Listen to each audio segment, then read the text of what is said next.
안녕하세요. 불독남입니다. 이번에 소개해드릴 책은 한 권으로 끝내는 경제학 명저입니다.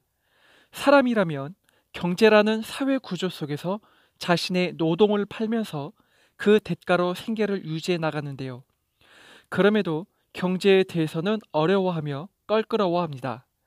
이러한 난해한 상황에서 이 책은 경제학의 좋은 길잡이가 되어줍니다. 역사 가운데서 큰 획을 그었던 명저들의 핵심만을 모아뒀기 때문에 경제를 바라보는 통찰력이 커질 것입니다. 오늘 첫 번째 시간으로 만나볼 인물은 애덤 스미스입니다. 애덤 스미스는 경제학자이기보다는 철학자로 칭하는 것이 당시의 상황에서는 부합될 것입니다. 왜냐하면 인류 경제학의 출발은 애덤 스미스가 등장하기 전까지 아주 미비한 수준에 있었기 때문입니다. 18세기까지는 봉건제라는 사회 구조 속에서 개인들은 자유롭게 경제활동을 할 수 없었던 것이죠. 단, 예외가 있다면 절대 군주와 몇몇의 귀족들에게만 자유가 허용됐습니다. 그나마 경제학의 발전은 중상주의 시대에서 미비하게나마 발전은 했지만 여전히 일반 시민에게는 정치적 자유가 없었기에 본격적인 출발점이라 할 수 없었죠. 여기서 말하는 중상주의란 절대 군주가 상업과 무역을 보호하는 것을 말합니다. 군주는 상업과 무역에 대해서 통제권과 관리권을 행사하면서 왕실의 비용을 충당했죠. 또한 동인도 회사와 같은 조직에게 독점권을 부여하는 대신 갖가지 혜택을 누렸습니다. 결국 이러한 중상주의의 내면에는 돈과 관련이 있습니다. 중상주의는 돈을 많이 쌓아두는 것이 부국강병이라 생각했죠.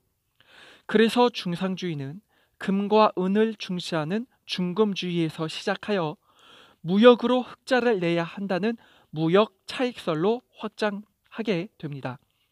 하지만 애덤 스미스는 이 같은 중상주의를 비판합니다. 왜냐하면 국가가 통제하고 관리하는 보호무역이란 진정한 경제적 자유가 아니라는 것이죠. 애덤 스미스가 쓴 국부론을 보더라도 그가 말하고 있는 이론의 근간은 각 개인들의 자유에 있습니다. 즉 정부는 국방, 교육 같은 최소한의 역할만 해야 한다는 것이죠. 실제로 시민혁명이 일어나고서부터는 시민들에게 경제적 자유가 주어졌고 정부는 최소한의 역할만을 하며 경제학의 발전은 여기서부터 본격적으로 시작합니다. 이제 각 개인들에게는 자유가 주어졌고 자유롭게 물건들을 매매할 수 있는 시장이 생겨납니다. 그리고 시장은 더욱 커지면서 복잡해지기 시작하죠. 이러한 복잡함 가운데서 원활한 시장의 운영을 위한 돋보이는 시스템이 생겨나는데요. 바로 분업입니다. 분업을 함으로 노동 생산성을 높일 수 있었습니다. 예를 들자면 핀 하나를 만들기 위해서는 철강을 채굴해야 하고 채굴한 자원을 가공하는 과정을 거쳐야 합니다. 이러한 과정을 개인이 모두 해야 한다면 하루에 핀 한 개도 만들 수 없겠죠. 설령 핀 하나를 만들었다고 해도 시장 가격은 100원 정도에 불과합니다. 그런데 분업의 기능은 핀 한 개를 4,800개까지 만들 수 있게 만듭니다. 각각의 노동자가 자기에게 할당된 공정만을 수행함으로써 생산성을 높인 것이죠. 여기서 중요한 개념이 나옵니다. 노동자들로 분업을 가능케 하는 원동력인데요. 애덤 스미스는 분업을 가능케 만드는 힘이 바로 이기심에 있다고 합니다.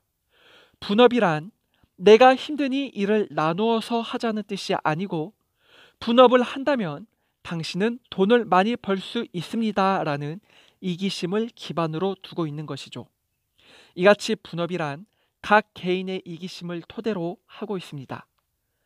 이렇게 분업이 생겨나는 가운데 빈번하게 이루어지는 것이 있으니 바로 상호 간의 교환입니다. 만약 나에게 필요한 것이 있다면 이 필요한 것은 다른 사람의 분업을 통해 완성된 재화가 있다는 것이죠. 이렇게 분업화된 상업사회에서는 상호 교환이 빈번하게 이루어질 수밖에 없습니다. 여기서 애덤 스미스는 한 가지 질문을 하게 되죠. 과연 교환되는 재화의 가치는 대체 어떤 척도로 비교해야 하는가인데요. 우리는 흔히 재화 가치로의 척도로 화폐를 생각합니다. 하지만 화폐라는 것은 하나의 교환 수단일 뿐 가치 척도가 될 수 없습니다. 왜냐하면 화폐는 그 양이 많고 적음에 따라 가치가 변동되기 때문이죠. 애덤 스미스의 입장에서 봤을 때 재화의 가치 척도는 노동에 있습니다.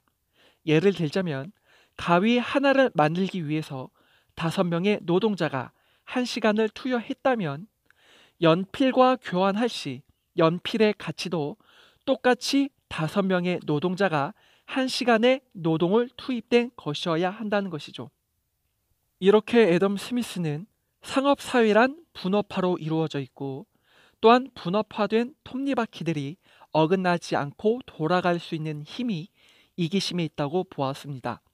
또한 분업화에 따른 상업사회는 점차 교환이 빈번해지는데 그 교환 가치의 척도에는 노동이 기준되어야 한다고 말합니다. 그리고 화폐는 교환의 수단이 될 수 있지만 노동만이 가치 척도가 될 수 있다는 노동 가치설을 주장하죠. 다음으로 알아볼 것은 애덤 스미스가 말하는 생산적 노동입니다. 애덤 스미스에 의하면 생산한 물건을 팔아 벌어들인 이윤을 가지고 다시 재생산하는 노동을 생산적 노동이라고 말합니다. 제조업 같은 것들이 생산적 노동에 포함되는데요. 생산적 노동을 사회의 은인이라고 표현한 것을 보면 애덤 스미스가 얼마나 중요하게 생각했는지 알 수 있습니다. 반대로 비생산적 노동이라고 규정한 것이 있습니다. 이러한 노동은 제조업과 같이 벌어들인 이윤을 가지고 재생산할 수 없는 것이죠. 의사, 예술가, 법률과 같은 서비스직이 비생산적 노동에 포함되는데요. 애덤 스미스는 이러한 노동을 비생산적이라 하면서 극단적으로 사회의 적이라고 비판을 합니다. 뿐만 아니라 이 같은 비생산적 노동을 낭비라고 말을 합니다. 이제 마지막으로 알아볼 것은 애덤 스미스가 말하는 자연 가격과 시장 가격입니다. 먼저 자연 가격이란 자금, 이익, 지대에 의해 결정되는 가격을 말하고 반대로 시장 가격이란 시장에서 유통되는 상품의 양과 구매자의 수요 균형에 의해서 결정되는 가격을 말합니다. 자연 가격과 시장 가격의 관계는 다음과 같습니다. 시장 가격은 자연 가격을 중심으로 변동되다가 가장 합리적인 자연 가격으로 회귀된다는 것이죠. 그리고 이렇게 회귀시키는 기능은 시장이 가지고 있는 보이지 않는 선에 의한다고 말을 합니다. 자, 이렇게 오늘 첫 시간에는 애덤 스미스에 대한 핵심적인 내용을 보았습니다. 18세기까지만 해도 진보했던 경제학이 애덤 스미스의 등장으로 본격적인 발전을 시작하는데요. 그가 주장했던 이론들은 순전히 자신의 직관에서 비롯된 것이니 가히 천재라고 할 수 있습니다. 그의 사상을 키워드로 말하자면 분업, 노동가치설, 자유무역 옹호 정도를 들 수 있겠네요. 이상으로 지금까지 시청해 주셔서 감사합니다.